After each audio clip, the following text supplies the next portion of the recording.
네, 맞지만 이과야 관통법회입니다. 맞지만 이과야 152개 경전을 매주 하나의 경전씩 순서대로 관통해 간다. 대략 4년 정도가 걸릴 건데 1년 남짓 진행해서 지난주에 우리가 43번 경을 공부를 했어요.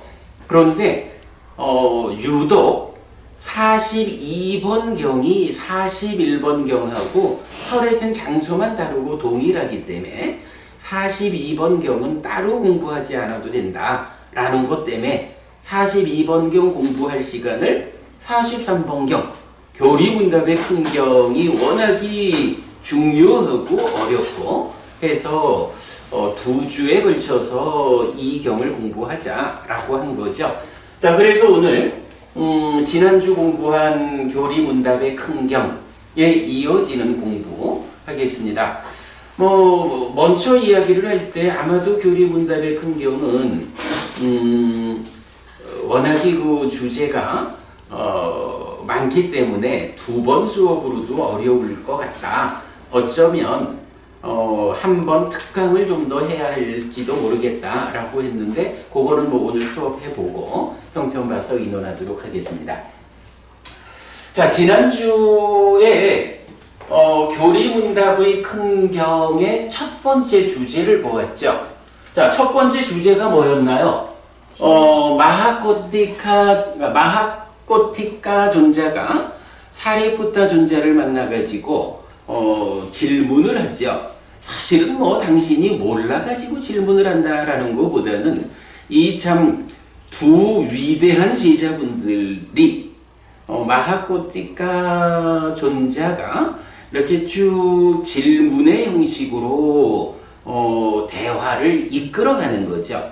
그럴 때 사리푸타 존자가 답변의 형식으로 함께 교리문답 불교 교리 가운데 가장 중심에 있는 주제를 문답으로 이루어낸 거죠. 자, 그랬을 때 마하코티카 존자의 첫 번째 질문이 뭐예요? 두판노라고 해서 지혜롭지 못한 자라고 부르는데 왜 지혜롭지 못한 자입니까?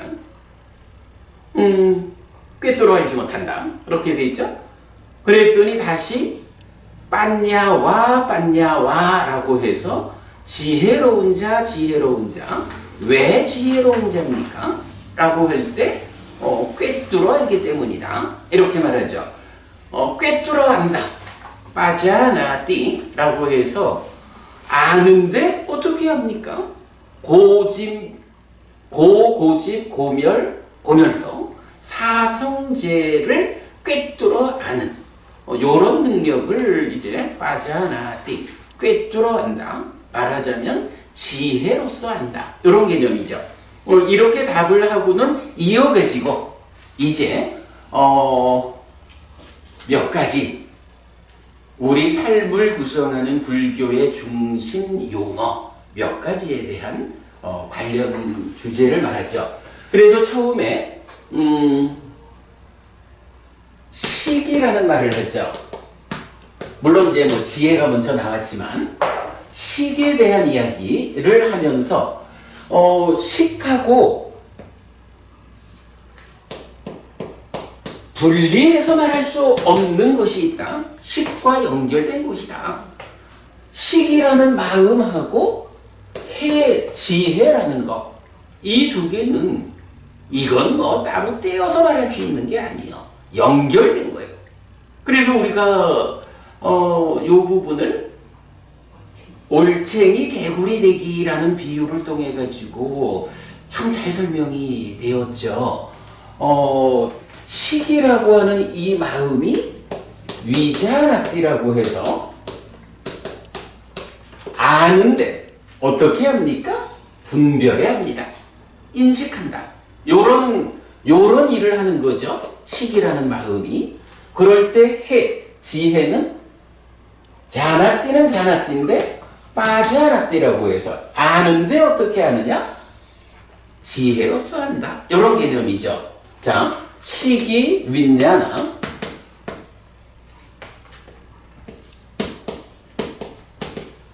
지혜가 맞냐? 이래 돼서 요 위가 여기 온 거고 요 바가 여기 온 요런 개념이죠. 이래 가지고 식이라는 것은 분별해야 한다, 인식한다 하는 일을 하고 지혜라는 것은 꿰뚫어 안다라는 일을 하는 거예요.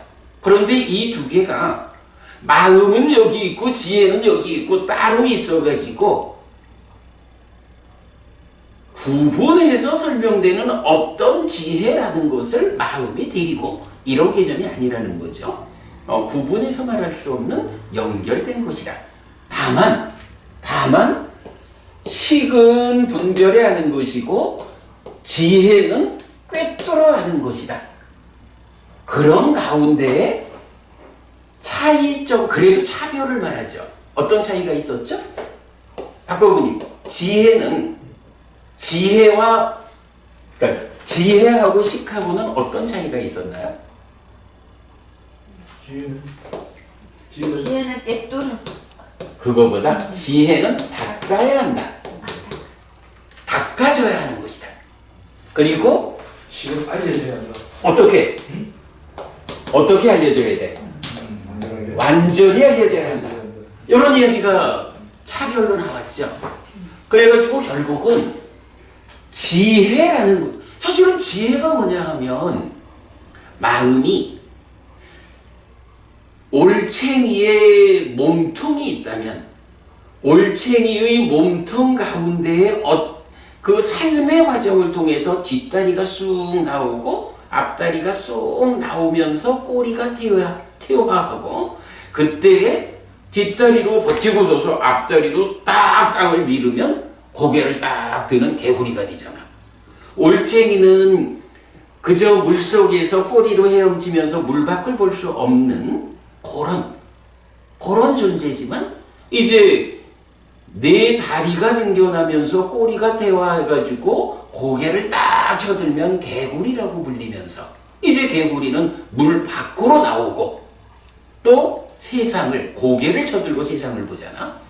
이럴 때에 바로 지혜라는 것이 고개를 쳐들고 세상을 보는 이런 거잖아요. 그러니까 이런 지혜가 생겨나려면 어떻게 해야 된다고요? 어떤 공부의 과정을 통해서 공부라는 것은 교합 더하기 수행이죠. 부처님께서 알려주는 그 방법, 그 길을 따라서 실천하는 일을 통해서 공부가 되는 거죠. 이런 과정을 통해 가지고 믿음이라는 뒷다리, 정진이라는 뒷다리, 사띠라는 앞다리, 삼매라는 앞다리, 이런 네 가지 기능이 생겨나면서 꼬리에 해당하는 5가지 장애가 제거되는 거죠. 그럴 때 이제 비로소 딱 고개를 쳐들고 세상을 보는 것으로의 지혜. 이래서 아이가 올챙이 개구리 되기라는 비유는 진짜 잘 만들었어요. 참 잘 만들었어. 그러니까 그 과정이 뭐야? 지혜라는 것은 이렇게 사념초로 시작해서 사마타 위파사나로 완성되는 이런 공부 과정, 그러한 수행을, 그 과정을 닦는 일을 통해서 지혜가 완성되는 거죠. 그러면 이런 지혜라고 하는 기능 또는 힘이 식이 분별해 아는 일을 어떻게 해요? 지혜가 힘이 있어지는 만큼 분별해 아는데 잘못 알지 않고 잘못 분별하지 않게 꿰뚫어서 올바로 알게 지혜가 힘을 써주는 거죠. 그래서 닦아야 하는 지혜가 닦아져서 힘이 써지는 만큼 식이 분별해 아는 일을 완전하게 하게 되는 거죠. 자, 요렇게 그 지혜와 식의 관계를 설명했어요. 그리고 나면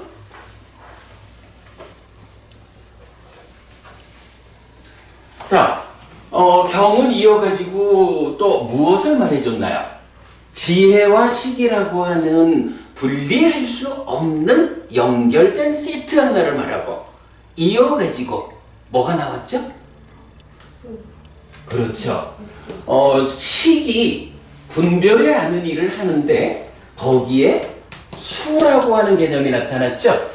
그리고 이 수를 분별해 아는 데에 함께한다. 산자하나니 함께 아는 것으로의 상이라는 개념이 나타나면서 이제 경은 그 표현을 하잖아. 식과 해가 분리해서 말할 수 없는 연결된 거요. 와 동일한 표현으로 수와 상과 식 요 세 가지는 분리해서 말할 수 없어. 이건 연결된 거예요. 이렇게 말을 하죠. 그러면서도 그 가운데 어떤 차별이 있느냐라고 할 때 수한 것을 상하고 상한 것을 식한다 라고 해서 식이 분별해 아는 일을 하는데 무엇을 분별해야 합니까? 느낌, 경험이 즐거운 느낌인지 괴로운 느낌인지 괴롭지도 즐겁지도 않은 느낌인지 이 락을 세 가지 형태로 분별해 하는 일을 한다는 거죠. 그래서 식이 분별해 하는 일의 대상이 되는 게 수라고요. 그런데 식이 수를 분별한다 라고 직접 말하지 않고 거기에 수가 그러니까 수라는 대상을 분별해 하는 중간에 상이 상은 산자인데 산자하나띠 하죠. 자하나띠 알다 믿을 함께 하는 일을 하는 게 상이다라고 정의가 되는 거죠. 그래서 수를 지금 내가 경험하고 있는 이 느낌이 즐거운 느낌인지 괴로운 느낌인지 불고불락의 느낌인지 분별을 하는데 거기에 상이 안경에 무슨 색깔을 넣을까? 라는 개념으로 함께하는 일을 한다라고 참여하는 거죠. 이렇게 해가지고 식과 수와 상이 식과 해처럼 구분해서 말할 수 없다 연결된 것이다. 그런데 거기에는 수한 것을 상하고 상한 것을 식한다 라는 진행 과정, 순서를 경이 알려주는 거죠. 사실은 우리가 지난주 공부한 43번경 교리문답의 큰 경의 중심 주제는 요거죠. 네. 그래가지고 우리가 이제 이어서 결론을 낸 게 뭐예요? 식과 수가 연결됐는데 식과 수와 상이 또 연결돼 있어. 그러면 결국 어때요? 해와 식과 수와 상 네 가지가 연결된 거죠. 네 가지가 연결됐는데 그러나 모든 사람들한테 이 네 가지가 연결돼 있을까? 그렇지는 않죠. 식과 수와 상이라는 것은 삶의 과정이요. 살아간다라고 하면서 이 과정이 없는 사람은 없는 거예요. 누구나 다 이 과정을 가는데 문제는 지혜라는 것은 우리가 건방받지만 닦아야 하는 거잖아. 닦아야 하는 거기 때문에 그래 사념초로 시작해서 사마타 윗바사나로 완성되는 이런 부처님 가르침 부처님의 수행법을 닦은 사람한테는 지혜가 생겨나 있다고. 그런 사람은 어때요? 해와 식과 수와 상 네 가지가 연결된 거야. 그죠? 그런데 닦지 않은 사람 사념초 수행 나 그런 거 몰라. 사마타 윗바사나 그런 거 몰라. 그저 지금을 살아갈 뿐이야. 이렇게 닦는 일을 하지 않은 사람은 어때요? 말하자면 두반녀라고 해서 지혜가 없는 거죠. 그러면 지혜가 없는 사람은 식과 수와 상이라는 하나의 체계성만 가지고 삶이 전개되지 거기에 지혜가 내가 꿰뚫어 알 거요. 분별해서 하는 일을 정확하게 분별하도록 힘이 돼줄 거예요. 이런 일을 못하는 거죠. 달리 말하면 세상을 사실 그대로 보지 못한다. 이런 이야기죠. 부부님 세상을 바르게 보지 못하는 사람도 세상을 살아가요. 세상 지혜를 만들어가지고 세상을 바르게 보는 사람도 세상을 살아가요. 두 사람은 어떤 차이가 있을까? 이게 이제 불교의 본질이죠. 지혜를 만들지 못해서, 그러니까 닦아내지 못해서 지혜가 없이 그냥 하나의 시스템적으로 삶을 살아가는 사람은 그 삶의 결과로 괴로움을 만든다고. 힘이 많이 들 것 같아요. 그렇죠. 괴로움을 만든다는 게 표현하면 바로 힘든 거죠. 그러니까 괴로움, 그게 사는 일이 힘든 거지. 그럼요. 정확한 답이고요. 그랬을 때 이제 이런 공부의 과정을 통해서 지혜를 만든 사람, 닦아서 지혜가 생겨난 사람은 그 지혜의 힘만큼 괴로움을 만들지 않고 행복을 만든다고요. 그래가지고 요 지혜가 닦아졌느냐, 만들어졌느냐, 만들어지지 않았느냐 하는 것이 결국은 그 사람이 어떤 질의 삶을 사느냐, 힘든 삶을 사느냐, 쉬운 삶을 사느냐, 괴로운 삶을 사느냐, 행복한 삶을 사느냐, 그게 결정되는 거죠. 그래서 이렇게 식과 해, 수와 상이라는 요 네 가지 개념이 연결된 것으로 이해하는 것. 네, 지금 하여간 교리문답의 큰경의 첫 번째 주제는 요건 거예요. 네, 그렇게 일단 보았고요. 자, 그런데 이제 우리가 여기서 사실은 좀 고민을 좀 해야 할 일이 있어요.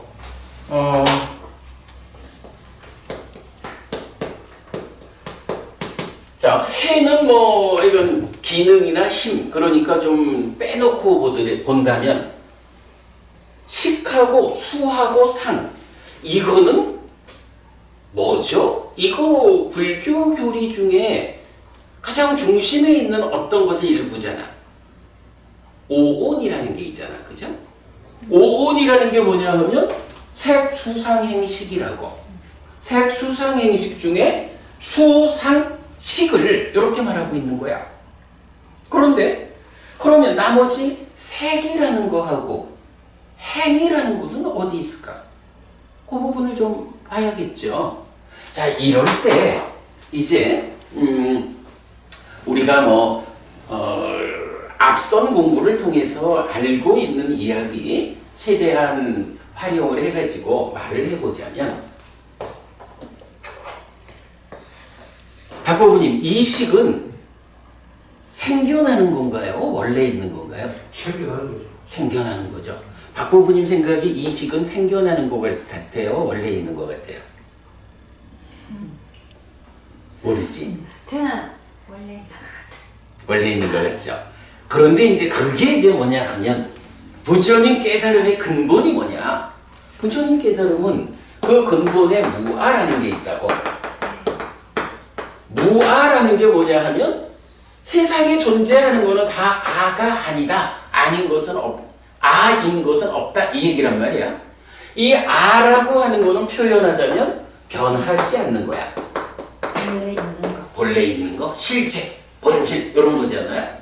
참된 거 이렇게 부르는 거거든. 근데 부처님 말씀에 의하면 세상에는 심지어는 열반조차도, 깨달아서 실현되는 열반조차도 무아해요.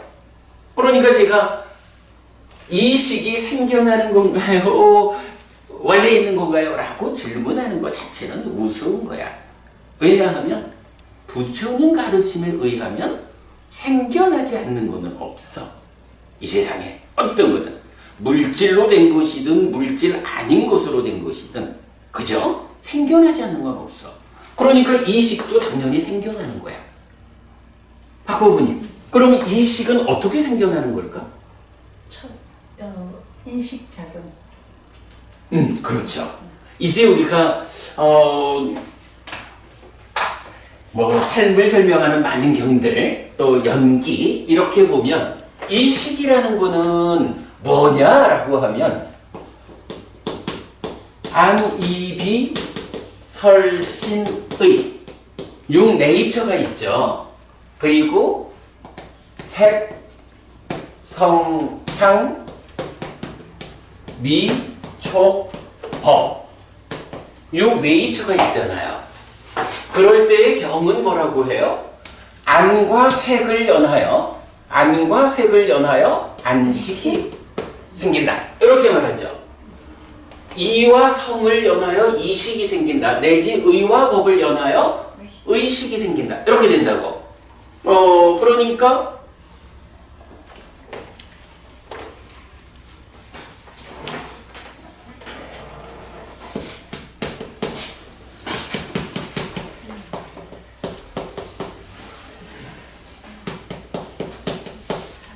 요렇게 해서 생겨난 것이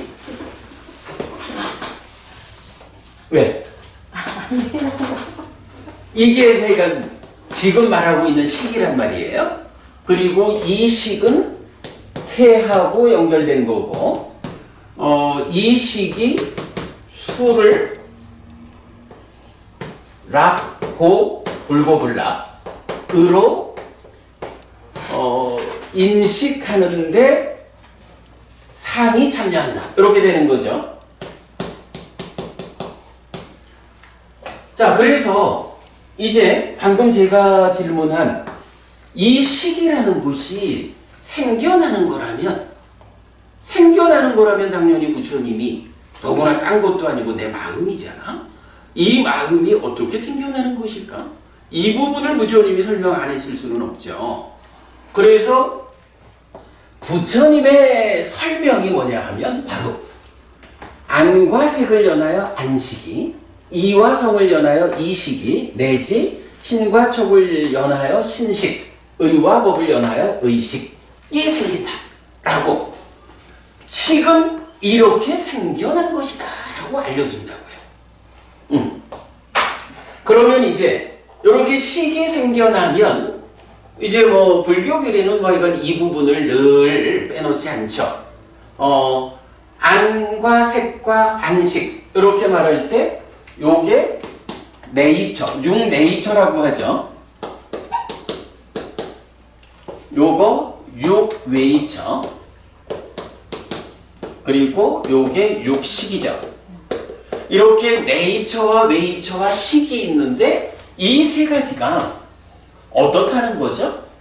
이 세 가지가 지금 보고 있는 것을 한다. 이런 개념이죠. 한순간이라도 이전에 본 거라는 게 아니라 지금 보고 있는 것을 한다. 이래서 내입처와 외입처 그리고 식이라는 세 가지가 만난다라는 표현을 하죠. 세 가지의 만남이라는 것을 이제 중국에서는 삼사화합 이렇게 표현을 하죠. 삼사화합 촉.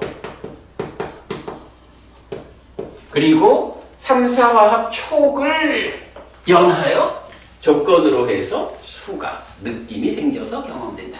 이렇게 말하는 과정을 보여주죠. 이렇게 놓고 보면 사실 3번경이 말하는 첫 번째 주제 식과 해 그리고 수와 상이라는 이 네 가지 개념이 분리된 것이 아니고 연결된 것이다 라는 이 말이 우리 삶에서 어떤 자리를 차지하고 있는 것일까? 라는 부분을 볼 수 있게 되죠. 자, 요 내용 보니까 어때요? 우리가 일반적으로 식이라는 마음은 분별하는 일, 인식하는 일을 한단 말이야. 근데 그 인식의 첫 번째는 뭐라죠? 제가 박법부님을 보고는 어떻게 해야 하나요? 박법부님을 보고는 박법부님이다라고 아는 거죠. 분별해야 한다고. 그러면 요 자리, 내가 박법부님을 본다라고 말할 때 누가 봐요? 안이라고 하는 안 내입처가 보잖아. 근데 안 내입처는 뭐죠? 안식과 안식. 그죠? 본다라는 일은 기본적으로 내가 어쨌든 몸과 마음이 함께해서 내가 되어 있는데 몸만 가지고 법부님 몸만 있으면 볼 수 있을까? 예를 들어서 눈만 있으면 보나요? 그 몸에 속한 요 눈. 요 눈이 법부님을 보고 있어도 만약에 내 마음이 그러니까 육체적으로는 눈이 법부님을 향하고 있는데 내 마음이 이게 무슨 소리지? 하고 마음이 귀에가 있으면 법부님이 눈에 상으로는 맺히지만 내가 법부님이 있다고 모르죠. 그런가 하면 역으로 마음만 있으면 보나요? 눈 감으면 못 보죠. 그래서 이건 뭐 아주 쉬운 사는 이야기야. 본다, 인식한다라는 일은 마음하고 몸이 함께, 그죠? 내 마음이 내 눈과 함께 해가지고 법부님을 보아야 법부님이다라고 알잖아요. 그런 이유로 내입처라고 하는 것은 식과 근이 더해진 것이다. 맞죠? 그래서 여기도 육식이 있고 여기에 육근이 있죠. 자, 요런 개념. 안과 색을 연하여 안식이 있다라고 말하는데 사실은 이 안이라고 하는 것이 안식과 안근이 함께한 거다. 몸과 마음이 함께한 거다. 이렇게 이제 우리가 해석을 하고 있다고요. 그러면 여기에서 이제 요거는 두 분한테는 물어볼 이유가 없고, 박후부님, 네. 요 부분 어떨까요? 여기도 안식이 있잖아. 네. 그런데 안식이 안근과 더해가지고 색을 보고는 안식이 생겨났어. 네. 여기도 안식이 있고 여기도 안식이 있거든. 네. 똑같은 말이 두 번 쓰였는데 이게 조금 교리적으로 타당할까요?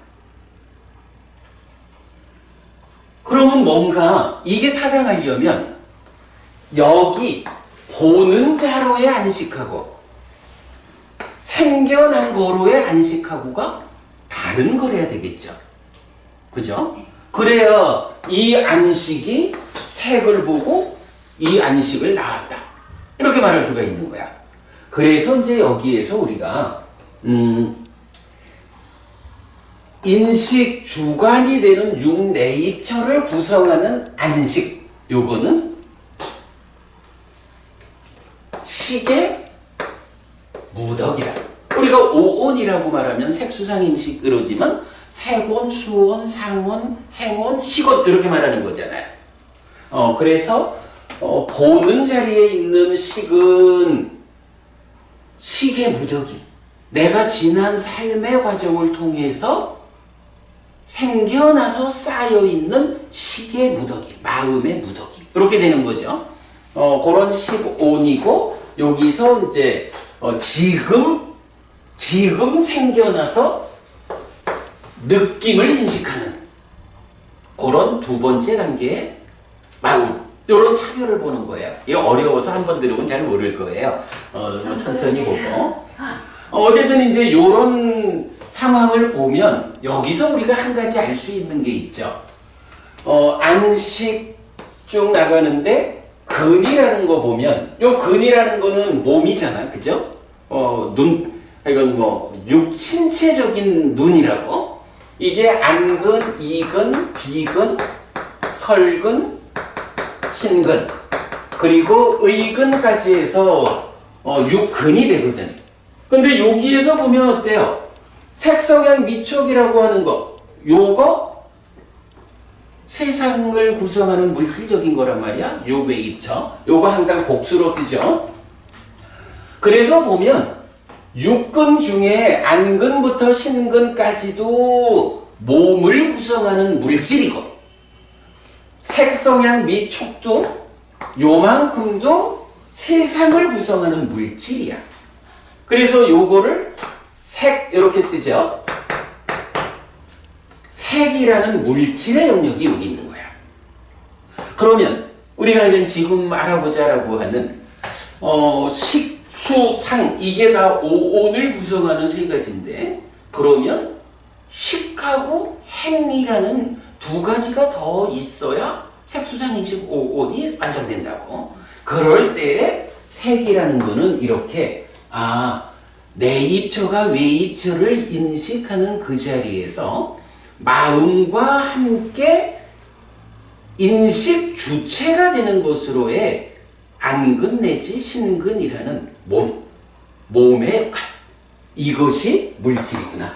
그런가 하면 나라는 존재의 밖에서 세상으로 만나지는 색성향 미촉, 보이는 거, 들리는 거, 냄새 맡아지는 거, 맛보아지는 거, 느껴지는 거. 요런 것이 물질이다. 그래서 요게 물질이다라고 오온 중에 색이 자리를 잡아주는 거죠. 그런가 하면 수, 이제 느낌, 경험이라는 거는 이렇게 인식작용이 진행되어 가지고 삼사화합 촉해서 생겨난 수. 요게 쌓여 있으면 수온 이렇게 되겠죠. 상 여기에 있죠. 그런가 하면 행이라는 건 어디 있나요? 행이라는 거는 이제 사실은 이제 요 중간에 우리 삶의 과정이 진행되는 내면의 영역이 있죠. 우리는 요거를 딱가라는 이름으로 안다고. 그러면 이 딱가라는 데서 가래가 생겨나가지고 행위를 하죠. 그러면 이 행위한다는 이게 뭐냐 하면 오온의 행. 그래서 이 행위들이 쌓여 있는 것, 그것이 행온 이렇게 되죠. 그래서 보면 색, 수, 상, 행 이 나왔어요. 그리고 이어서 식이 있겠지.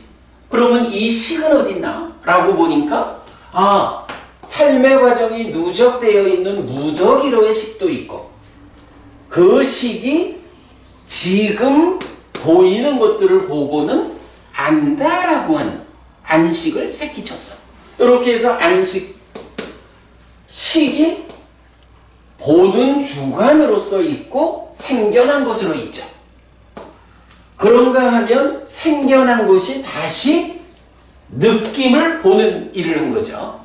여러분 이제 구성관계를 보여주는데 그렇다면 이렇게 누적된 것으로의 식은 우리가 그냥 말로만 누적된 거, 삶의 과정이 쌓여 있는 거 이렇게만 말을 하면 어떻게 삶의 과정이 쌓였을까? 이 부분에 대한 답이 필요하죠. 그래서 이제 그 과정에 대한 답이 어떻게 나오냐 하면 이 행위가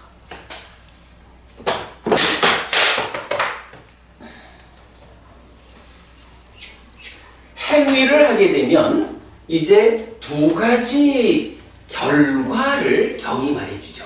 이거 여러분 제 말 아니에요. 경이 말해주는 거예요. 경을 경대로 해석하는 일을 우리가 하고 있는데 이제 경은 여기서 한면으로는 상이 잠재한다 그런 표현을 쓰죠. 그래서 잠재된 상이 쌓여 있는 것 이렇게 이제 상으로 연결되죠. 그런가 하면 행위의 결과로 식이 머문다라는 표현을 하죠. 식이 머무는데 이 식이 머물고 늘어나면 명색이 참여한다라고 해서 새로운 존재 상황이 만들어지고 이렇게 오는 거죠. 그래서 인식 주관인 용 내입처를 구성하는 삶의 과정이 누적되는 것으로의 식이라는 것은 행위의 결과로 상이 잠재하고 식이 머무는 과정에 의해서 쌓여 있는 것이다. 이렇게 우리가 답을 할 수가 있는 거죠. 자, 그런가 하면 이렇게 보면 이제 행위가 그 상을 잠재시키고 식을 머물게 하는 두 가지 일을 하고 있는데 사실은 여기에 또 한 가지 역할이 있죠. 이 행위가 중간에 나와가지고 이쪽에 내입처가 외입처를 인식하는 요 자리에 또 참여를 하죠. 이때는 욕탐이라는 이름으로 참여를 하죠. 그래가지고 이제 우리가 삶의 메커니즘이라고 표현하는 게 뭐예요? 행위를 시발적으로 하는 세 가지 순환 구조가 있다. 첫 번째, 욕탐으로 손안에서 내입처와 외입처의 인식작용에 참여를 한다. 그리고 상을 잠재시키고 식을 머물게 해서 이런 세 가지 순환 구조를 보여준다. 삶의 메커니즘이다. 이렇게 표현하는 거죠. 오늘 뭐 우리가 그 얘기를 상세히 할 수는 없고, 이제 요런 기본적인 그림이 그려지면, 이제 여기서 우리가 참 놓치면 안 되는 것은 요런 이야기죠. 내입처가 외입처를 인식하는 데에 행위에서 쫓아온 욕탐이라는 것이 참여를 하죠. 그래서 요 인식의 과정에 내입처와 함께 욕탐이 말하자면 공동의 주관으로 참여를 한다. 그런데 동일한 형편이 생겨난 시기 수를 인식하는데도 상이 함께 한다라는 공동의 주관으로 참여를 하죠. 인식작용은 혼자 하는 게 아니라 공동주관, 두 개의 공동작업, 주관이 함께 인식을 한다. 그럴 때 뭔가요? 내입처라는 거는 말하자면 아까 우리가 지혜가 있는 사람도 있고 없는 사람도 있다 이랬잖아요. 그러하듯이 지혜라는 개념을 배제하고도 삶을 말할 수가 있다고? 그럴 때 보면 내입처가 외입처를 인식해서 식을 만든다 라고 하는 요 상태가 그냥 그대로 기계적으로 진행되는, 기계적으로 전개되는 삶의 모습이에요. 그런데 거기에 욕탐이라는 게 참여하면 어때요? 행위의 상태를 싣고 오면서, 자, 박보부님. 네. 박보부님이 옆에 박보부님을 보면 어떤 생각이 들까? 그냥 예를 들어서 보부님이 기분이 좀 좋을 때 옆에 박보부님을 보면 참 이쁘다. 뭐 이렇게 좀 기분 좋게 볼 거야. 그런데 박보부님이 짜증이 많이 나고 힘들고 화도 좀 나고 이런 상태에서 옆에 박보부님을 보면 똑같은 박보부님인데 참 이쁘다가 아니고 아이고 좀 비켜주지 뭐 이렇게 좀 짜증스럽게 볼 수도 있죠. 하나의 대상을 두고 보부님 왜 다르게 보지?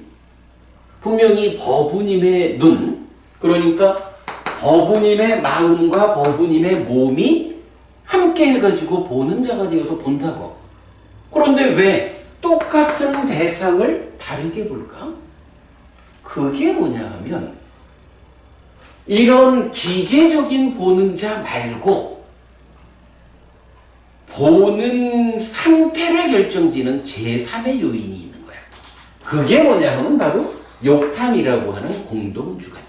이렇게 표현을 하는 거거든요. 제3의 참여자가 있는 거지. 그러니까 버부님이 버부님을 보고 아는데 그냥 박버부님이다라고 아는 게 아니고 뭐 기본적으로 박버부님이라고 아는데 실질적으로 삶은 어떻게 전개되냐 하면 참 이쁜 박버부님이다라고 알거나 참 싫은 박버부님이다라고 알거나 그지? 단순히 박버부님이라고 아는 게 아니란 말이에요.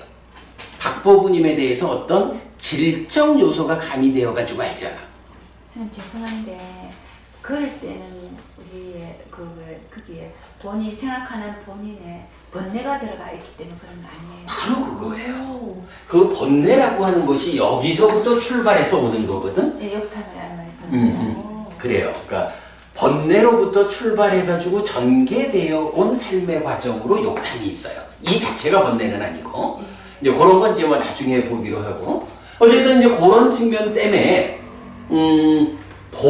본다, 인식한다라고 할 때는 기계적으로 보는 자하고 질을 보는 일의 질을 결정하는 공동주관이 있다.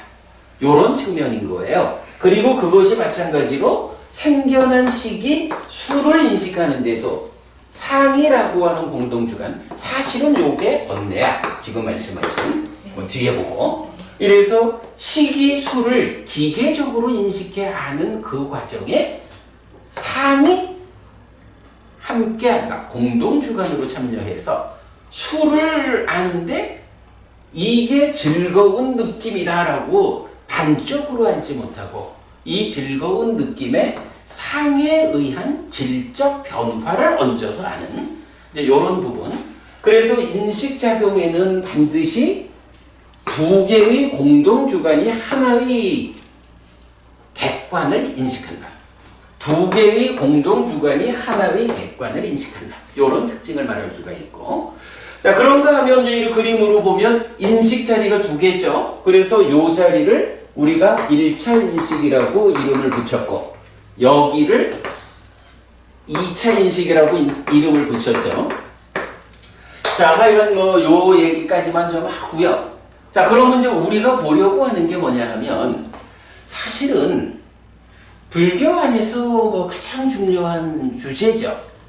이게 우리 이야기라기보다는 예를 들어서 반야심경 이러면 어때요? 반야심경의 중심 주제가 색수상행식 오온에 대해서 실체 없다라고 말하는 거죠. 이건 대승경전인 반야심경도 오온이라는 걸 중심으로 설하고 있어요. 왜 그러냐 하면 오온에 집착하면 그게 바로 나라고. 그러니까 색수상행식 오온은 나라는 존재를 구성하는, 나는 누구냐? 라고 하면 색수상행식이라는 이 5가지 무더기에 집착하면 나요. 이런 답을 주는 거니까 워낙에 중요하죠. 자, 그래서 이제 43번 경에서 첫 번째 주제로 해에다가 식수 상이 나온 요 상태에서 우리가 오온에 대한 이야기를 좀 상세히 알고 가야 하는 필요성, 요것 때문에 제가 오늘은 오온이 무엇냐 하는 공부를 좀 부가해서 하려고 그래요. 자, 지난주에 제가 삼켜버림경 드렸고 또 오늘 집착의 양상경 또 드렸어요. 자, 먼저 집착의 양상경부터 보겠습니다. 22번 상류따의 56번 집착의 양상경이에요. 비구들이여, 이런 5가지 집착된 무더기 오치온이 있다. 무엇이 5인가? 색치온, 수치온, 상치온, 행치온, 식치온이다. 비구들이여, 오치온의 이런 4가지 계열을 있는 그대로 실답게 알지 못한 때까지는 나는 신과 마라와 범천과 함께하는 세상에서 사문 바라문과 신과 사람을 포함한 무리를 위해 위없는 바른 깨달음을 깨달았다라고 선언하지 않았다. 비구들이여, 그러나 나는 오치온의 이런 4가지 계열을 있는 그대로 실답게 알았기 때문에 신과 마라와 범천과 함께하는 세상에서 사문 바라문과 신과 사람을 포함한 무리를 위해 위없는 바른 깨달음을 깨달았다라고 선언했다.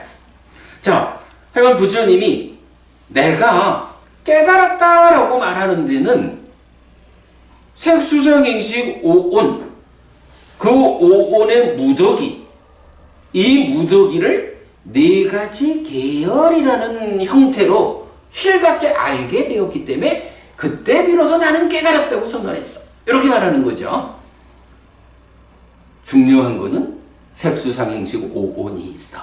그런데 그 오온을 4가지 방법으로, 그죠? 4가지 계열, 이렇게 4가지 방법으로 있는 그대로 실답게 알았다. 그래서 깨달음을 선언했다. 이 얘기예요. 그러면 4가지 계열을 어떻게 알았는가? 색을 실답게 알았고, 색의 자라남을 실답게 알았고, 색의 소멸을 실답게 알았고, 색의 소멸로 이끄는 실천을 실답게 알았다. 수를, 상을, 행들을, 식을 실답게 알았고, 식의 자라남을 실답게 알았고, 식의 소멸을 실답게 알았고, 식의 소멸로 이끄는 실천을 실답게 알았다. 해서 뭔가요? 기본적으로 오온, 색수상행식이죠?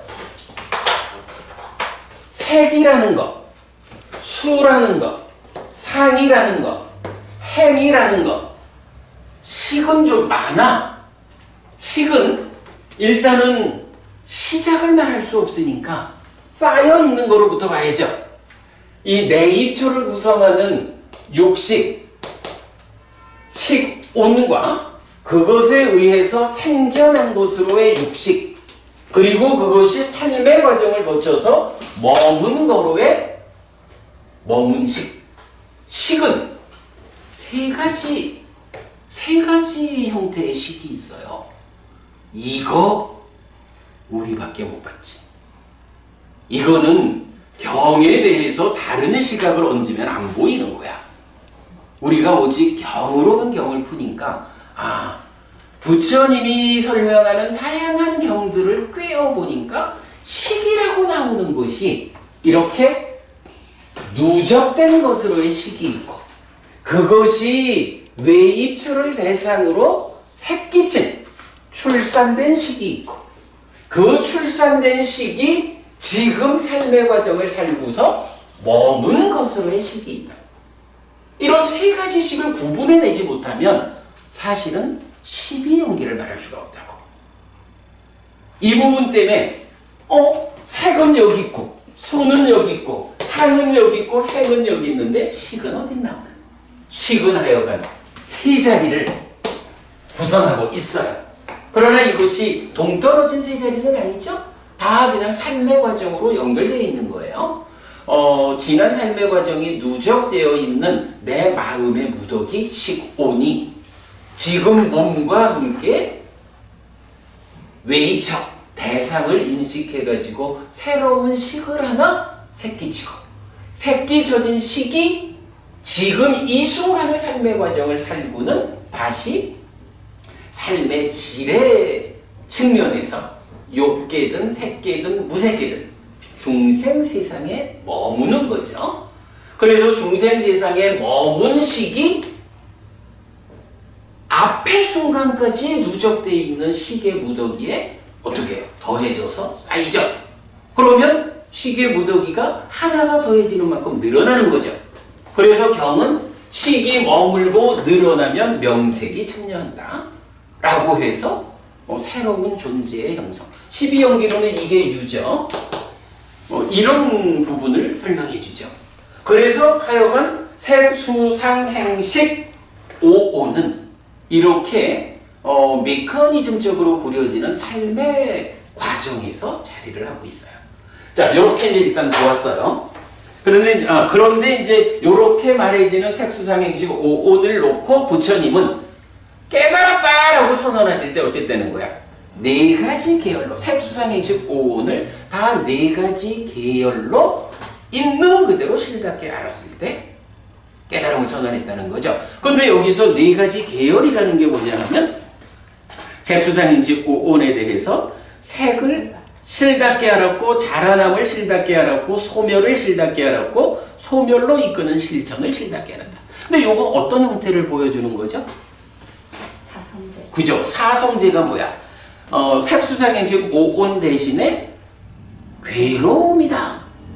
우리 존재의 문제는 결국은 괴로움이잖아.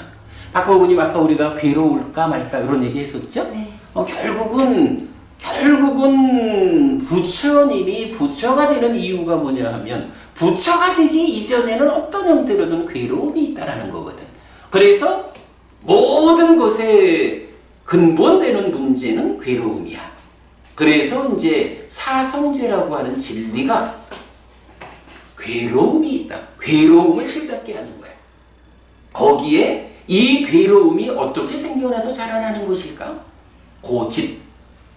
그 괴로움이 어떻게 소멸하는 것일까? 그 괴로움의 소멸은 무엇일까? 그 괴로움의 소멸은 어떤 방법에 의해서 실현되는 것일까? 이렇게 설명되는 것이 사성제라는 고집, 고멸, 고멸도라는 사성제라는 진리잖아. 근데 그 이야기를 여기서는 뭐예요? 사실은 오치온이 고니까 그 고라고 정의되는 그것을 구성하는 색수상행식 오온으로 분리해가지고 해체해가지고 색수상행식 오온 각각에 대해서 색수상행식은 이런 것이다라고 실답게 알고, 그것이 어떻게 생겨나서 자라나느냐 실답게 알고, 그것의 소멸을 실답게 알고, 그것의 소멸로 이끄는 실천을 실답게 한다. 요거는 결국은 고집멸도 사성제를 해체해 놓은 것 뿐이지 동일한 거죠. 그러면 오온에 대해서 네 가지 계열로 실답게 알았다. 있는 그대로. 요 말씀은 뭐예요?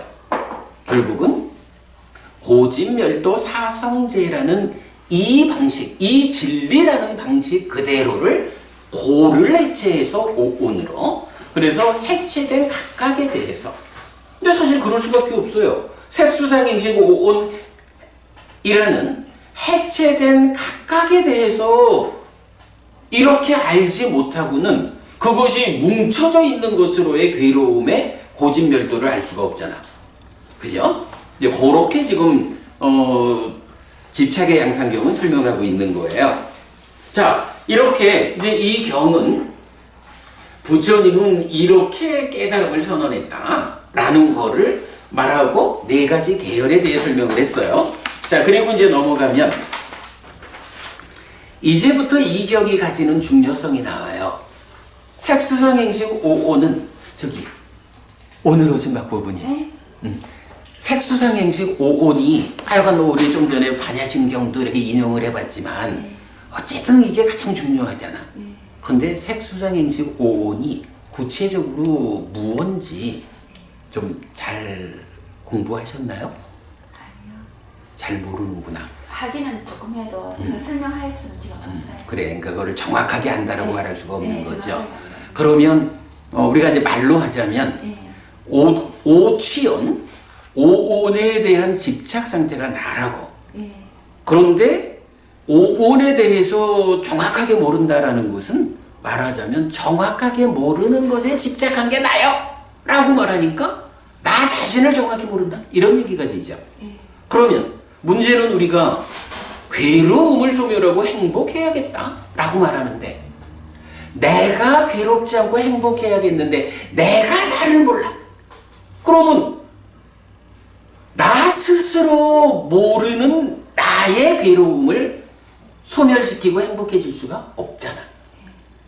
이런 문제 때문에 부처님은 색수상행식은 이거다라고 정의를 해준다고요. 오온을 부처님이 정의하는 방법이 두 가지로 나타나죠. 하나는 어쨌든 오온은 쌓여 있는 거라고, 삶의 과정이, 그죠? 색이라는 과정, 수상행식이라는 과정이 쌓여 있는 건데, 한 가지 측면으로는 쌓여 있다라고 하는데 뭐가 쌓여 있는 거야? 그죠? 쌓여 있는 알맹이들을 알아야 되죠. 그런가 하면 또 한 가지로는 아니 색이라는 것이 쌓여 있다라고 하는데 그 색이 뭐요? 그 색은 어떤 성질을 가지는 것이요? 그거를 모르고는 또 색을 제어할 수가 없죠.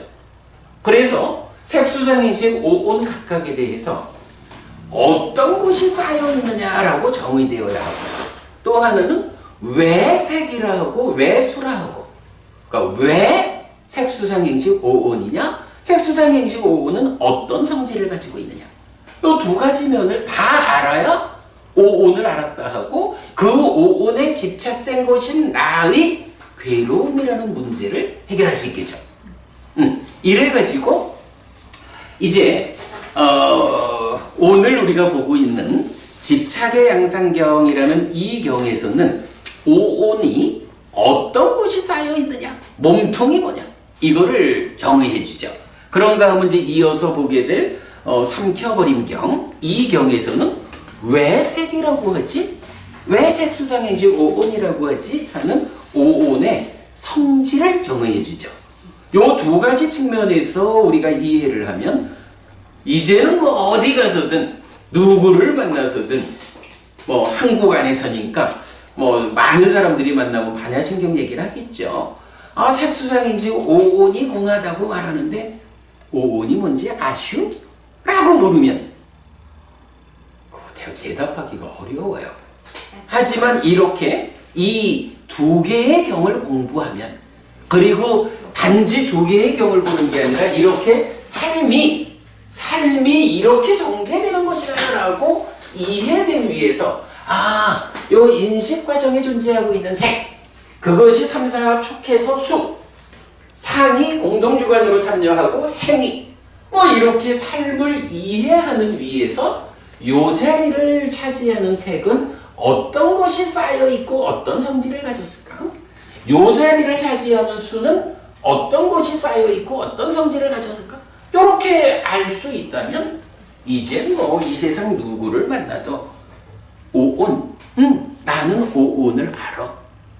이렇게 알려지는 오온에 대해서 사실은 우리가 번뇌라는 것 때문에 번뇌의 영향을 받아가지고 집착을 하게 되거든. 그렇게 내가 알고 있는 오온에 단지 집착이 더해지면 그것이 오치온이라고 하는 나여. 나는 누구인가 라고 찾아 나설 일이 없어. 부처님이 바로 그 오치온이 나라고 알려주셨어. 이렇게 우리가 오온을 말할 수 있고 나는 누구냐라는 이 문제에 답을 줄 수가 있다고. 박법부님, 이런 표현은 정확하죠? 뒤에 박법부님. 사실 이 부분이 오늘 제가 사실은 이 43번 경을 공부하면서 지난주에도 요 이야기 첫 번째 주제밖에 못했는데 오늘 또 요 이야기를 오늘은 확장했을 뿐이지 동일한 이야기를 하는 게 이 부분이 무엇냐? 바로 나는 누구냐에 대한 답을 주는 거고 이것이 고진멸도 사성제에 의한 깨달음의 바탕이라고요. 이 부분이 명확하지 않으면 우리가 삶을 할 수 없고 불교를 알았다 할 수 없죠. 자, 그런 이유로 지금 말하고 있어요. 자, 그럼 이제 경을 볼까요? 그러면 비구들이여 무엇이 색, 물질인가? 자, 요 자리를 구성하는 색에 대해서 사대와 사대조색, 비구들이여 이것이 색이라고 불린다. 사대라는 건 뭐예요? 지수화풍, 네 가지 요소를 말하죠. 지수화풍이 뭐냐 하는 건 우리가 뒤에 다른 경에서 또 정의가 되고 있으니까 우선은 지수화풍 이렇게 알고 넘어가고요. 그런가 하면 지수화풍이라는 이 요소 상태의 것들이 공간과 함께 해서 결합을 하죠. 그러면 그 결합되어 가지고 요 컵이라고 하는 것, 이 컵이 지수화풍이라는 물질 요소가 결합해서 만들어졌는데 만약에 이 컵이 바깥쪽에서 공간이 감싸고 있지 않으면 이런 형태를 말할 수 없죠. 거기에다가 이 안에도 비어있는 공간이 없으면 컵이라는 역할을 못하죠. 이렇게 지수화풍이라는 물질 요소가 결합해서 만들어진 것을 안과 밖에서 공간이 감싸고 있을 때 이거는 컵이다라고 이름을 갖는다고. 이렇게 컵이다라고 이름을 갖는 요것을 사대조색, 지수화풍 4대가 결합해서 생겨난 색, 이렇게 표현하는 거죠. 그게 이제 색에 대한 정의예요. 비구들이여 이것이 색이라고 불린다. 자량의 자라남으로부터 색의 자라남이 있고 자량의 소멸로부터 색의 소멸이 있다. 오직 이것 바른 견해 내지 바른 삼매의 8요소로 구성된 성스러운 도가 색의 소멸로 이끄는 실천이다. 이렇게 말했어요. 가만, 법우님 지금 못 찾았나? 네, 못 찾았어요. 저기 집착의 양상견. 집착이. 두 번째 보던 거. 두 번째 맞아요. 2페이지입니다. 법우님 지금 3페이지 보고 계시고 2페이지. 아직 공부가 익숙지 않죠? 자, 여기서 이제 자량의 자라남 이런 부분은 오늘은 좀 넘어가겠습니다. 자, 그리고 나면 이제 이어서 비구들이여 어떤 사문들이든 바라문들이든 이렇게 색을 실답게 알고 이렇게 색의 자라남을 실답게 알고 이렇게 색의 소멸을 실답게 알고 이렇게 색의 소멸로 이끄는 실천을 실답게 안 뒤에 색의 염오와 이탐과 소멸을 위해 실천하는 자들은 잘 실천하는 자들이다. 잘 실천하는 자들은 이 법과 율에서 확고히 선다. 자, 여기서 보면 이렇게 나오죠. 색에 대한 사성제적인 네 가지 계열을 실답게 안다라는 걸로 한 단락이 지어지죠. 그리고 그 다음에 염오, 이탐, 소멸을 실천하는 이렇게 나오죠. 여기 그 실답게 안다라는 여기까지를 뭐라고 해요? 여기까지 오면 여실직연하는 거고 예류자로서 성자의 흐름에 들어선 거죠. 그리고 나면 여모 이탐 소멸의 과정으로 사마타 미빠사나 깨달음을 성취하게 되는 거죠. 그럴 때에 일단은 실답게 알아야 돼. 여실직연해야 돼. 거기까지 와야 이제 예류자라고 하는 깨달음으로 향하는 흐름에 들어온 거야. 그런 흐름 위에서 여모 이탐 소멸을 실천하는 사람들을 잘 실천하는 자라고 말을 하고, 이렇게 잘 실천하는 자들이 이 법과율, 부처님의 법과율에서 확고히 선다, 흔들리지 않는다, 퇴보하지 않는다, 이런 얘기죠. 비구들이요, 어떤 사문들이든 바라문들이든 이렇게 색을 실답게 알고 내지 색의 소멸로 이끄는 실천을 실답게 한 뒤에 색의 여모와 이탐과 소멸로부터 집착 없이 해탈한 자들은 잘 해탈한 자들이다.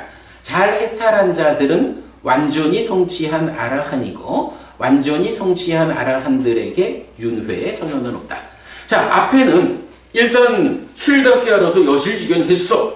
그 상태에서 여모 이탐 소멸을 실천해가는 사람들이 잘 실천하는 사람들이죠. 그런데 뒷문단은 뭐예요? 그렇게 여모 이탐 소멸하는 일의 끝에 어떻게 됐다고? 집착 없이 해탈했다. 요거죠. 이제 경에서는 이렇게 실답게 한다, 여실직연한다라는 한 단락, 그 다음에 이렇게 집착 없이 해탈했다라는 걸로 완성을, 예류자와 아라한의 구분을 그렇게 보여주거든요. 자, 그래서 여기서는 잘 실천하는 자들, 여모 이탐 소멸을 실천하는 그 수행자들이 실천의 끝에 드디어 집착 없이 해탈하면 이런 사람들이 잘 해탈한 자고, 이렇게 잘 해탈한 사람들이 완전히 성취한 아라한이고, 완전히 성취하면 어떻게 된다고? 윤회가 선언되지 않는다. 윤회에서 벗어났다. 이것이 깨달음이다, 완성이다, 이렇게 말해주는 거죠. 자, 이렇게 그 색에 대한 이야기를 단지 정의하는 거에서 넘어서 가지고 여실직연 위에서 잘 실천하는 자, 그리고 완전히 성취한 아라한까지 깨달음의 과정을 설명하고 있어요. 자, 그 다음에 이어서 그러면 비구들이요, 무엇이 수, 느낌인가? 요 자리에 있는 거죠? 네. 이제 색에 이어서 요 자리에 온 거야. 비구들이요, 안촉에서 생긴 수, 이촉에서 생긴 수, 비촉에서 생긴 수, 설촉에서 생긴 수, 신촉에서 생긴 수, 의촉에서 생긴 수의 6가지 시계무리, 수의 무리, 비구들이요, 이것이 수라고 불린다. 요거 뭐예요? 지금 집착의 양상경에서는 이런 색수상행식 5온이 어떤 성질을 갖고 있느냐, 이거 보는 거 아니죠. 어떤 것들이 쌓여 있느냐, 몸통을 보는 거잖아. 그러면 이게 3, 4와 합 촉해가지고 수가 생긴다고. 어머님, 이건 12용기도 말해주는 거죠. 촉을 조건으로 수가 있다. 그런데 이 3, 4와 합 촉이라는 게 안과 색을 조건으로 생겨난 안식, 요 3가지가 함께하면 안촉, 이렇게 부르죠. 안촉에 의해서도 수가 생겨나는 거야. 안촉에서 생겨난 수, 이렇게 말하고, 마찬가지 이촉 내지 안입이 설진 의촉까지 오죠. 그래서 의촉 생수까지. 그래서 수라는 것은 어떤 것이 쌓여있냐 하면 안과 색을 연하여 생긴 안식이 3, 4와 합해서 생겨나는 느낌이 있고, 내지 입이 설신 의와 법을 연하여 생겨난 의식의 3, 4와 합 촉에서 생겨나는 수도 있어. 요렇게 6가지의, 그러니까 안입이 설신에 의해서 6가지의 느낌이 쌓여 있는 것, 그것을 경험하는 것. 그래서 수는 쌓여 있는 게 요런 6가지야. 요런 얘기죠. 자, 그 다음에 이제 나머지는 동일하게 가고, 쭉 내려와서 이제 제일 아래죠. 그러면 비구들이요, 무엇이 상, 경향인가? 요 얘기죠, 이제? 여기 오면, 비구들이요 색상, 성상, 향상, 미상, 촉상, 법상의 6가지 상의 무리 비구들이요 이것이 상이라고 불린다. 요 얘기는 뭐예요? 수는 느낌, 경험은 보는 자의 입장에서 안입이 설신의로 표현하고 있죠, 수를. 그런데 상에 대해서는 안입이 설신의가 아니라 대상인 색성행 미촉 법을 적용해가지고 색상 요래 되면 뭐예요? 색에 대해서 가지고 있는 경향 요거죠. 보는 자에 대한 경향이 아니고 보이는 대상에 대해서 어떤 경향을 가지고 있느냐 그렇게 말하는 거죠. 그래서 색성향 미촉법에 대한 상이야. 그렇게 6가지의 색성향 미촉법 6가지에 대한 경향들이 쌓여 있는 거 상이다. 이렇게 정의됐죠. 자, 그 다음에 넘어가서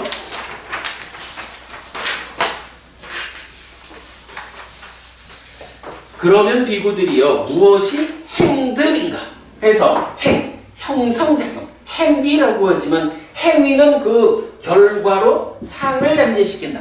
상이라는 것을 형성하고 식을 머물게 한다. 식이 머물도록 형성하는 존재를 형성하는 이렇게 말하죠.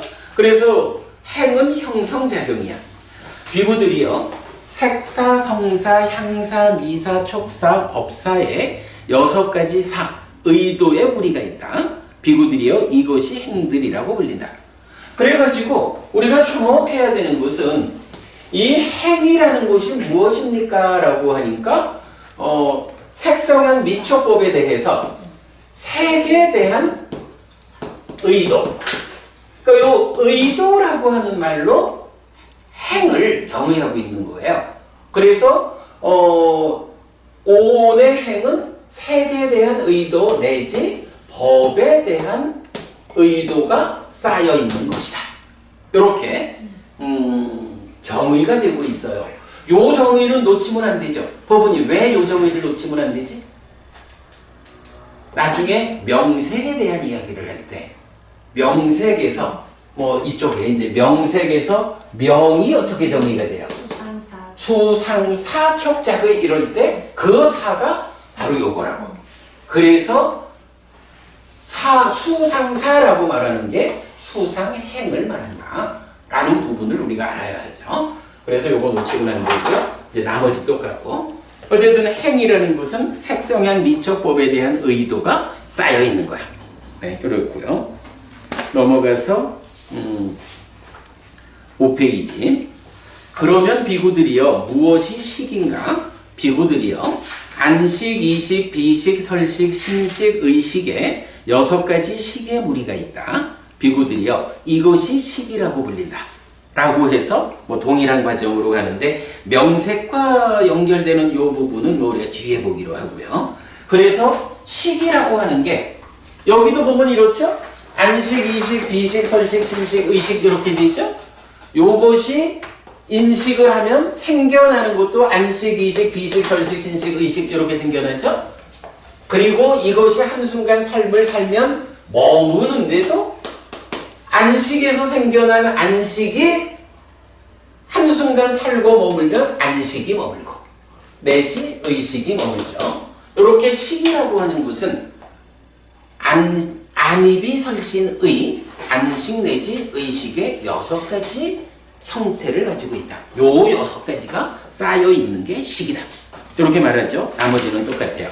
자, 시간이 10분밖에 안 남았는데 자, 이어서 그 삼켜버린 경 보겠습니다. 삼켜버린 경은 사실은 좀 중요한 얘기들이 많아서 요거는 나중에 제가 특강을 한번 해드릴게요. 오늘은 삼켜버린 경에서 색수상행시 5온이 어떤 성질을 갖는다고 정의되느냐 그것만 보겠습니다. 지금 집착의 양상경도 사실은 다른 이야기들을 많이 담고 있잖아. 그 중에 정의가 되고 있죠. 삼켜버린 경도 사실은 굉장히 중요한 주제를 많이 담고 있는데 이게 거의 1시간 강의용으로 중요해요. 그래서 이제 오늘은 그냥 어떤 성질을 갖고 있느냐 하는 것만 보겠습니다. 그래서 이제 보면 1페이지 밑에 쪽 그러면 그러면 비구들이여 그대들은 무엇을 색이라고 말해야 하는가? 자, 색이 있어요.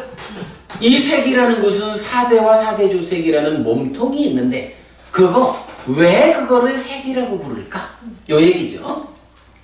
비구들이여 부딪힌다고 해서 색이라고 불린다. 무엇에 의해서 부딪히는가? 차가움에 의해서도 부딪히고 더움에 의해서도 부딪히고 배고픔에 의해서도 부딪히고 목마름에 의해서도 부딪히고 파리, 모기, 바람, 햇빛, 파충류들에 의해서도 부딪힌다. 비구들이여 부딪힌다고 해서 색이라고 불린다.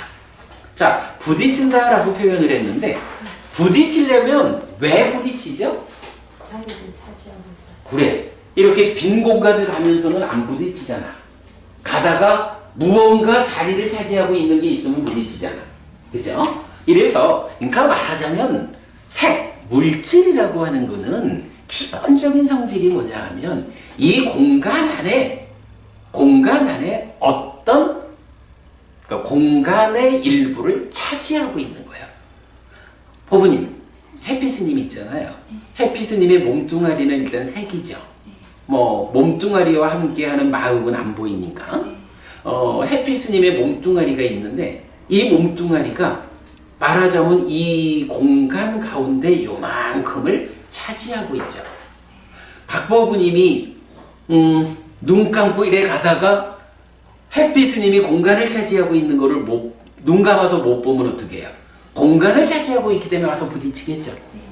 이게 색의 근본 성질이다 이거야. 공간을 차지하는 것 때문에 부딪힌다. 그래서 거기 룩바티라는 단어가 나와 있는데 이제 그렇게 해석을 했죠. 자, 물질은 하여간 4대와 4대 조색으로 쌓여 있는데 그렇게 쌓여 있는 거 물질 아닌 것하고 수상행식은 물질 아니죠? 물질 아닌 거하고 물질인 색하고 근본적으로 어떤 차이가 있느냐? 물질은 색은 하여간 자기만큼의 공간을 차지해서 거기 지나가려고 그러면 부딪혀. 요게 색의 특징인 거예요. 색의 성질. 자, 그 다음에 이제 이어갑니다. 2페이지. 그러면 비구들이여 그대들은 무엇을 수라고 말해야 하는가? 비구들이여 경험한다고 해서 수라고 불린다. 무엇을 경험하는가? 여기죠? 즐거움도 경험하고 괴로움도 경험하고 괴롭지도 즐겁지도 않음도 경험한다. 비구들이여 경험한다고 해서 수라고 불린다. 그래서 이제 요 수는 뭐 이런 삼사와 촉해서 즐거운 느낌이 생겨나면 그 즐거운 느낌을 내가 경험하는 거예요. 박보부님을 보고 박보부님이라고 알고서 박보부님을 보았더니 즐거운 느낌을 경험했어. 이렇게 되는 거죠. 알고 경험하는. 그렇게 즐겁다, 괴롭다, 괴롭지도 즐겁지도 않다라는 세 가지의 느낌의 형태로 내가 인식 대상을 경험하는 것. 요게 수다라는 거죠. 그 다음에 그러면 비구들이여 그대들은 무엇을 상이라고 말해야 하는가? 비구들이여 함께 안다고 해서 상이라고 불린다. 요 얘기가 우리 지난주에 본 거예요. 무엇을 함께 하는가? 파란색을 함께 알기도 하고 노란색을 함께 알기도 하고 빨간색을 함께 알기도 하고 하얀색을 함께 알기도 한다. 비구들이여 함께 안다, 상한다고 해서 상이라고 불린다. 하여간 이 상에 대한 정의 자나띠 아는데 어떻게 알아? 산, 위드 함께 아는 거예요. 식이 수를 분별해야 하는 일을 하는데 상이 나도 같이 알 거예요 라고 안경에 색칠하고 쫓아와서 색칠이 얼마만큼 되느냐에 따라서 이 수를 식이 분별해 아는데 있는 그대로 알지 못하게 방해하는 그런 의미에서 번뇌라고 불리는 거죠. 요런 부분. 그래서 이건 상은 함께 하는 것이다. 공동주관이다. 2차 인식의 공동주관이 상이다. 그러면 비구들이여 그대들은 무엇을 행들이라고 말해야 하는가? 비구들이요 유위에서 형성한다고 해서 행들이라고 불린다. 무엇을 유위에서 형성하는가? 색의 속성을 위해 유위에서 형성한다. 수의 속성을 위해 유위에서 형성한다. 상의 속성을 위해 유위에서 형성한다. 행의 속성을 위해 유위에서 형성한다. 식의 속성을 위해 유위에서 형성한다. 비구들이요 유위에서 형성한다고 해서 행들이라고 불린다. 자, 여러분 이거 행위라는 건 행위잖아. 행위를 나타내는 다른 용어가 하나 있죠. 학부모님, 우리가 어떤 행위를 하는 것을 뭐라고 말하죠? 행위를 나타내는 말. 요 행 말고 또 하나 잘 쓰는 말이 있지. 아니, 그거 말고 업을 짓는다라고 말하죠. 그죠? 업을 짓는다라는 게 신업, 구업, 의업 하는 게 신구의 삼업. 몸으로, 말로, 마음으로 행위하는 게 업 짓는 거잖아. 그게 업이야. 그게 업인데, 자, 제가 지금 질문을 하나 합시다. 행위라고 하는 게 이렇게 보면 행위를 나타내는 말이 행도 있고 업도 있는 거야. 행하고 업 중에 어떤 게 더 범위가 넓을까? 이것도 행위고 이것도 행위야. 그런데 어떤 행위가 더 범위가 넓을까? 박부모님 왜 웃어? 답을 아시나 봐? 아니, 너무 어려운 거를 처음 오신 분에게 자꾸 안 어려워. 아니 근데 답을 아시나 봐? 웃는 걸 보니 네. 업이 더 넓어요? 네. 왜 업이 넓다고 봐야 하지? 이게 오온의 행을 이해하는 가장 중요한 요점이야. 그러세요. 답은 맞아요. 업이 더 넓어. 박보부님 답을 좀 알려주시죠. 왜 이게 더 넓은 거지? 막 안 나오네. 여기서 지금 우리가 읽은 거 무엇을 행위라고 하느냐라고 할 때 형성한다라고 하는 행위를 말하는데, 그렇죠? 이 행은 유위라고 하는 제한이 있는 거야. 유위라고 하는 게 뭐냐 하면 번뇌의 영향을 받는 거야. 번뇌의 영향 위에 있어서 탐진치와 함께하는 행위를 유위라고 말을 하거든. 지금 경이정의하기를 행위는 행위인데 행위라고 불리는 요 행위는 유위에서 형성한다 이렇게 말을 하잖아. 요게 행을 이해하는 가장 중요한 요점이야. 그런가 하면 업이라고 하는 거는 나중에 보겠지만 맞지만 이까야 117번 커다란 마흔의 경 이쪽에서 보면 아라한의 업도 나와. 아라한도 몸과 말과 마음으로 행위하잖아. 아라한도 살아있는 동안은 뭔가 하겠죠. 아라한이 몸을 움직이면 신업이라고. 그죠? 아라한도 업을 짓는 거야. 그런데 아라한은 뭐예요? 유위에 속하지 않는 무위가 실현된 삶이잖아. 그러니까 행은 유위라고 하는 제한된 행위를 말하고, 그러니까 번뇌의 영향 위에 있는, 업은 무위를 포함하는 거야. 유위도 무위도 포함된 모든 업. 그러니까 우리 같은 중생들이 업을 짓는 것은 행인데 업에 속하고, 아라한이 업을 짓는 것은 행에는 속하지 않는데 업에는 들어가는 거야. 그래서 행은 하여간 요거 꼭 기억해야 돼요. 행은 유위에서 형성하는 것이다. 요 개념. 자, 그 다음에 박고부님 기다리시겠다. 빨리 마치자. 그러면 비구들이요, 그대들은 무엇을 식이라고 말해야 하는가? 비구들이요, 인식한다, 분별해서 한다고 해서 식이라고 불린다. 무엇을 인식하는가? 신맛을 인식하기도 하고, 쓴맛을 인식하기도 하고, 매운맛을 인식하기도 하고, 단맛을 인식하기도 하고, 떫은 맛을 인식하기도 하고, 떫지 않은 맛을 인식하기도 하고, 짠맛을 인식하기도 하고, 짜지 않은 맛을 인식하기도 한다. 비구들이요, 인식한다고 해서 식이라고 불린다. 식이라는 게, 자, 식은, 아까도 우리가 이제 위자나띠라고 썼었죠? 자나띠 아는데 어떻게 하느냐? 분별해서 한다. 이랬거든. 그래서 분별해서 하는 거, 인식하는 거. 박보부님이 여기 박보부님하고는 다른 박보부님이라고 내가 분별해서 안다고. 요게 식이야. 요 점의 놓치면 식에서 알아차려가지고 상해 가서 인식한다. 이렇게 잘못 알게 돼. 오랜 세월 그렇게 해석돼 있지만 그건 틀린 거예요. 그래서 이제 이렇게 위자나띠 되는데 여기서 참 이 시간 없는데도 불구하고 이 경들을 보는 이유가 뭘까? 자, 우리가 맞지마니까야 43번 경을 보는데 43번 경에서 식이 어떤 일을 하느냐 하면 수를 인식한다. 수를 분별해야 한다라고 나왔잖아. 이게 경이라는 것이 서로 어긋나면 안 된단 말이야. 교리가 충돌을 빚으면 안 되잖아요. 한 번 부처님이 식은 수를 분별해야 하는 것이다 라고 말씀하셨으면 식은 어디서나 수를 분별해야 하는 거래야 되는 거예요. 말하자면 너무나 이렇게 삶의 본질을 말하는 이 교리에서. 그런데 문제는 43번 경우 수를 인식한다라고 했는데 상은 동일하게 나왔죠?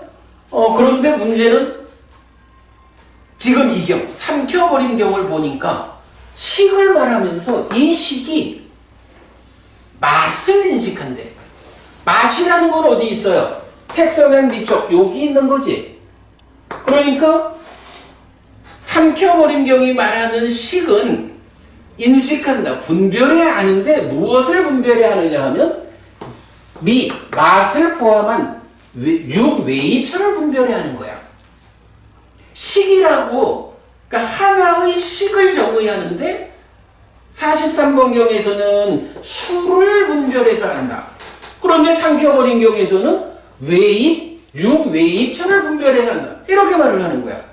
이거 그냥 단순하게 접근하면 부처님이 왜 여기선 이렇게 말하고 저기선 저렇게 말했을까? 이건 교리적 충돌이잖아. 이렇게 볼 수가 있죠. 그래서 우리가 삶을 메커니즘적으로 이렇게 봐야 돼.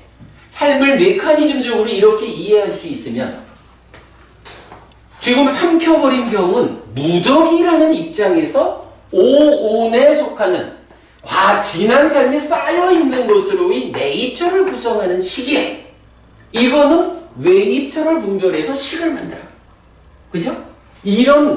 요런 부처님이 삼켜버린 경에서는 이 자리를 설명하고 있구나. 그리고 그렇게 생겨난 식이 수를 분별해 하는 43번 경에선 이 자리를 설명하고 있구나. 1차 인식의 식의 역할을 설명하는 게 삼켜버린 경이고 2차 인식의 식의 역할을 설명하는 게 43번 경이다. 이렇게 우리가 구분해서 할 수 있죠. 저는 지금 이거를 거꾸로 말하고 있는데 사실은 이렇게 두 개의 경이 똑같은 식, 똑같은 위자나띠를 놓고 그 대상을 다르게 정의해주고 있다라는 것 때문에 이제 둘 중에 하나를 선택해야 하는 과정이 있었지. 하나는 부처님이 실수했나 봐. 어떻게 식이 인식하는 것을 서로 다른 걸 인식한다고 말할까? 이거는 후대에 삽입됐거나 틀렸어! 요렇게 결론을 내는 방법이 하나 있고 또 하나의 방법은 뭐예요? 왜 부처님이 식이라고 하는 하나의 요소에 대해서 그 대상을 두 가지로 말씀하셨을까? 무엇일까? 라고 고민하기 시작하면 이제 거기에 많은 경들이 연결되어서 답을 주면 그렇구나. 우리가 살아가는 데의 인식작용이 이렇게 무더기로의 식이 외입처를 인식하는 1차 인식과 거기서 새끼 쳐진 식이 수를 인식하는 내면의 2차 인식. 인식의 과정이 이렇게 두 단계로 진행되고 있구나. 우리 삶은 이렇게 표면에서 대상을 인식하는 것. 그런가 하면 거기서 생겨난 식이 내면에서 수를 인식함으로써 사실은 이제 여기서 무명이 생기고 탐진치가 생기는 삶이 진행되잖아. 이렇게 삶을 표면의 영역에서 한번 정의해주고 내면의 영역에서 또 정의하는구나. 요렇게 두 경의 차이를 받아들일 수 있게 되니까 그런 결과로 어떻게 돼요? 이런 메커니즘이 그려질 수 있게 됐죠. 자, 두 번의 수업을 통해 가지고 결국 그 43번경의 첫 번째 주제까지만 말을 했는데요. 자, 우리가 요번 주에는 아무리 생각을 해도 특강을 하기는 어려울 것 같아. 우리가 원칙이 매주 하나의 경이라는 이 진도를 맞춰가자라고 했는데 뭐 그렇다고 뭐 원칙이 뭐 가장 중요한 건 아니지 뭐 깰 수도 있죠. 박보부님, 우리 저기 다음 주에 43번경 한 번 더 해서 경을 끝내기로 하죠. 그러면 43번경의 그 비중이 그렇게 알려지죠. 자, 오늘 여기까지 공부했습니다. 시간을 조금 넘겨서 죄송하고 그렇구나. 그래도 또 우리가 할 거는 해야지. 자, 법부님 요.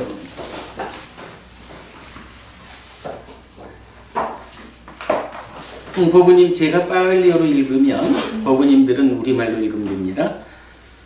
삼마삼부또 바가와 스와카또 바가와따 담모 숫바띠빤노 사와카 상고띠 세존은 언젠가이시다. 세존으로부터 법은 잘 서려졌다. 제자들의 삶은 잘 실천한다. 찌랑띠타뚜 로카스닝 삼마삼부따 사사난띠 정정당의 가르침이 이 세상에 오래도록 머물리라. 이차마항 얀냥 야지뚱 양마마 아싸 디가라땅 히따야 수카야띠 오랫동안 나에게 이익과 행복을 주는 자선의 실천한다. 이당다낭 페따낭 야지 살로 히따낭 우파까빠뚜 이당다낭 페따 야지 살로 히따 파리분잔뚜띠 이 도시가 돌아가신 친지와 혈육들에게 도달하기를 이 도시를 돌아가신 친지와 혈육들이 사용하기를. 네, 오늘도 우리가 법의 등을 함께 잘 달았습니다. 이 법의 등의 공덕이 오랫동안 여러분 모두에게 이익과 행복으로 함께 하기를 바랍니다. 또한 이 법회의 법보시의 공덕이 여러분들이 생각하시는 그분들에게 도달하고 사용되기를 바라겠습니다. 수고하셨습니다.